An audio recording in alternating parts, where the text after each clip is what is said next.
As urnas ainda estão desligadas, mas falta pouco para que elas entrem em ação.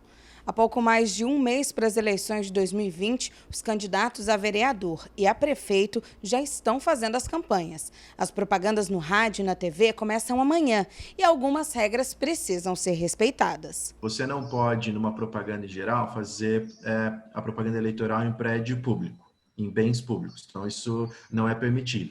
Em bens particulares, é permitido. Só que você precisa ter autorização daquela pessoa que é a proprietária da residência, da casa, para fazer aquela propaganda. Posso pichar o muro dela? Fazer um... Não, não pode. Então, você tem uma regra específica que você pode colocar um adesivo com meio metro quadrado, então tem o limite certinho. O carro, eu posso colocar um adesivo de 2 metros quadrados na minha lateral do carro? Não é possível. É possível somente você colocar o adesivo de meio metro quadrado em outros locais do carro e no para-brisa traseiro, aquele que a gente já está acostumado a ver, que é o adesivo microperfurado. E ali é uma possibilidade de você até expandir esse meio metro quadrado. Você pode colocar até o limite do veículo traseiro.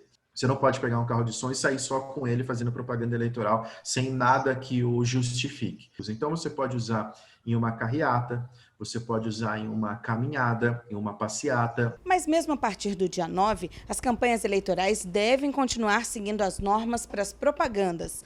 Tanto eleitores quanto candidatos podem ter acesso a elas. Tanto os eleitores quanto os candidatos, eles têm lá no nosso site do TRE uma cartilha aos candidatos. Essa cartilha traz de modo claro o que pode e o que não pode. Então a gente direciona tanto os candidatos quanto os eleitores para que, baseado nessa cartilha, né, que traz bem didático, eles observem os eleitores para fazer os candidatos para fazer a sua propaganda e os eleitores para fiscalizarem essa propaganda. Ao fazer a denúncia tanto pelo site quanto pelo aplicativo, apresentando os documentos necessários, ela será analisada pelo promotor eleitoral. Se a irregularidade for comprovada, o candidato pode sofrer algumas penalidades. O candidato pode sofrer multa, né, por estar fazendo propaganda irregular, e pode chegar a uma penalidade máxima, que seria aí a cassação do registro de candidatura, ou até a cassação do diploma. Quer dizer, mesmo após a eleição, se ele eleito for,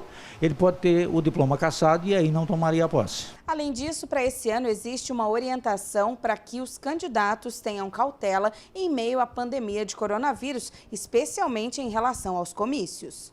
Do tribunal que ele suspendeu o que eles denominaram de live mício, né, de você fazer uma live com fundo eleitoral, mas utilizando de artistas. Então, você faz como se fosse um showmício. Na internet, eles deram o nome de live mício para ficar bem claro que aquilo é proibido. Mas o comício em si pode. A grande questão é, quem que vai num comício em tempos de pandemia? Então, se compensa você fazer algo nesse sentido. E até o próprio tribunal, tanto o Regional Eleitoral de São Paulo quanto o TSE, indicaram e sugeriram, não é uma norma, não é uma lei, mas sugeriram para que sejam evitadas aglomerações. Se você quer evitar uma aglomeração, você precisa, de fato, evitar fazer o comício. Mas é possível, por exemplo, uma live com os candidatos, falando sobre propostas, como se fosse um comício.